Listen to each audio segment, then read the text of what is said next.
কালকে ম্যাচটা আপনারা সবাই দেখেছেন। ম্যাচটা নিয়ে আমি বেশি আলোচনা করতে চাই না। ম্যাচের কিছু কিছু পার্ট আমি আলোচনার মধ্যে রাখবো। তো ফার্স্টে শুরু করি বাংলাদেশের টস। বাংলাদেশ আপনার কালকে টস হেরেছে। টস হেরে আপনার শ্রীলঙ্কা তাদেরকে আগে ব্যাটিংয়ে পাঠিয়েছে। আগে ব্যাটিং করতে গিয়ে দেখেছেন তো বাংলাদেশ টিম কি করেছে। আর শুরুতেই টাপাটাপ 2 উইকেট পড়ে গেছে। এখন কথা হচ্ছে যে আমরা যে লাস্ট সিরিজটা খেলেছি আপনার নেদারল্যান্ডের এগেনস্টে আমাদের সিরিজে আমরা 2টা ম্যাচ টস জিতেছি। 2টা ম্যাচেই আমরা শুরুতে আগে বোলিং নিয়েছি। আগে বোলিং নিয়ে নেদারল্যান্ডকে আমরা আগে বোলিংয়ে পাঠিয়েছি। এটা বাংলাদেশের সমস্যা। থার্ড ম্যাচে আপনার নেদারল্যান্ড টস জিতার পর বাংলাদেশকে আগে ব্যাটিংয়ে পাঠায় এবং এশিয়া কাপে আসার পর আমরা হংকংয়ের সাথে যখন টসে জিতি তখন সেখানে আমরা বোলিং নিই। তো এই টানা আপনার বোলিং নেওয়ার যে ধারাবাহিকতা এটা আমরা মেনটেন করেছি। আমরা আগে বোলিং করেছি। যখন আমাদের খেলাটা একটু বড় টিমের সাথে হলো, এগেনস্ট বড় টিম লাইক শ্রীলঙ্কা, মানে শ্রীলঙ্কার সাথে যখন আমাদের খেলাটা পড়লো তখন আমাদের আসল চেহারা বের হয়ে গেছে যে আমরা যে আগে ভালো ব্যাটিং করতে পারি না, আগে ভালো ব্যাটিং যে আমরা লাস্ট কয়েকটা ম্যাচ করি নাই তার মানে তার যে একটা প্রভাব রয়েছে আমরা শ্রীলঙ্কার ম্যাচে দেখতে পেয়েছি।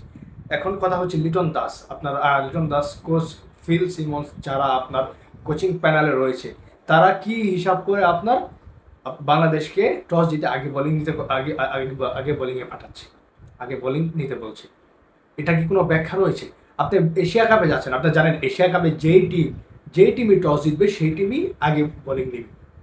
তাহলে কেন আপনি জানেন যে সেই কন্ডিশনে আপনার আর সবাই আগেই বোলিং নেন, তাহলে কেন আপনি নেদারল্যান্ডের এগেনস্টে হংকংয়ের এগেনস্টে আপনি আগে আগে ব্যাটিংটা করলেন না? কারণ আপনি যদি আগে ব্যাটিং করেন ওভারঅল আপনার তো একটা এক্সপিরিয়েন্স হলো। আপনি সেখানে নেদারল্যান্ডের সাথে 3 ম্যাচ, তারপর আপনার নেদারল্যান্ডের সাথে 3 ম্যাচ, হংকংয়ের সাথে 1 ম্যাচ, মোট 4টা ম্যাচ যদি আপনি আগে ব্যাটিং করতেন তাহলে শ্রীলঙ্কার সাথে আমার মনে হয় না এরকমটা হতো। কারণ আমাদের যে ব্যাটসম্যান যারা রয়েছে তাদের আগে যে ব্যাটিং করার যে অভ্যাসটা সেটা একটু সেই জায়গাটা একটু নিচে নেমে এসেছে। মানে সেই এক্সপিরিয়েন্স মানে আগে যে ব্যাটিং করার যে সিস্টেমটা সেটা আমাদের ব্যাটসম্যানরা ভুলে গিয়েছে যে কীভাবে আগে ব্যাটিংটা করতে হয়।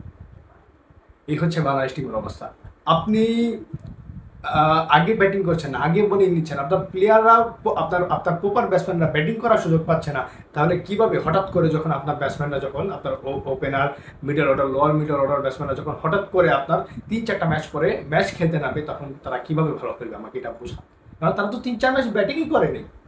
আর হাসারাঙ্গার গুগলিগুলো বাংলাদেশ পিক করতে পারে না। শেখ মাহিদিকে দেখেছি পুর একটা শট করেছে, মানে বাংলা ঠেক যেটাকে বলে, ঠেক দিয়ে আপনার এলবিডব্লিউ হয়েছে। বাংলাদেশের প্লেয়াররা হাসারাঙ্গাকে খেলতে ভয় পায়। মুশফিকুর রহিম যেভাবে হাসারাঙ্গাকে মারতেন, যেভাবে পিটাইতেন, এখনকার প্লেয়ারগুলারে দেখলে আমার খুব আফসোস লাগে। মুশফিকুর রহিম যেভাবে হাসারাঙ্গাকে পিটাইতেন, বাংলাদেশের সময়টা কি একটা সময় আসলো বাংলাদেশ ক্রিকেটে। হয়তো আমরা এখন নতুন নতুন প্লেয়ারে আমাদের কাছে এখন হয়তো অনেক ভালো ভালো প্লেয়ার রয়েছে, নতুন ভালো ভালো প্লেয়ার রয়েছে, জাকির আলী, শামীম, তারপর আপনার তানজিদ ইমন এদেরকে নিয়ে আমি আরেক ভিডিওতে আলোচনা করবো। তানজিদ ইমনকে বসানোর কোনো কারণ নাই। তানজিদ ইমন খেলুক, সেটা নিয়ে আমি একটা ভিডিওতে আলোচনা করবো।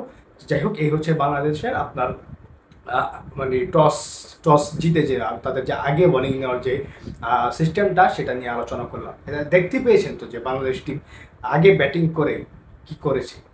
কারণ তাদের তো আগে ব্যাটিং করার অভ্যাসটা নাই লাস্ট 4-5 ম্যাচে। মানে ওই যে নেদারল্যান্ডের সঙ্গে যে এক ম্যাচে তার আগে ব্যাটিং করেছে, ভাই ওই ম্যাচটা আপনি সরিয়ে রাখেন, ওই ম্যাচটা আপনি একদম সরিয়ে রাখেন, ওই ম্যাচটা বাদ। বাংলাদেশে তো অভ্যাসটা নাই। যাই হোক, বাংলাদেশ টিম এখন এশিয়া কাপের পরের রাউন্ডে যাওয়ার সম্ভাবনা প্রায় 20-30% হবে। যাই হোক, সেটা থাকুক এক জায়গায়। আফগানিস্তানের সাথে ম্যাচ হলে বোঝা যাবে কি হয় না হয়। ভালো থাকবেন, সুস্থ থাকবেন, ধন্যবাদ সবাইকে। এবং আপনার মূল্যবান মতামতটি কমেন্টে জানিয়ে দিতে পারেন।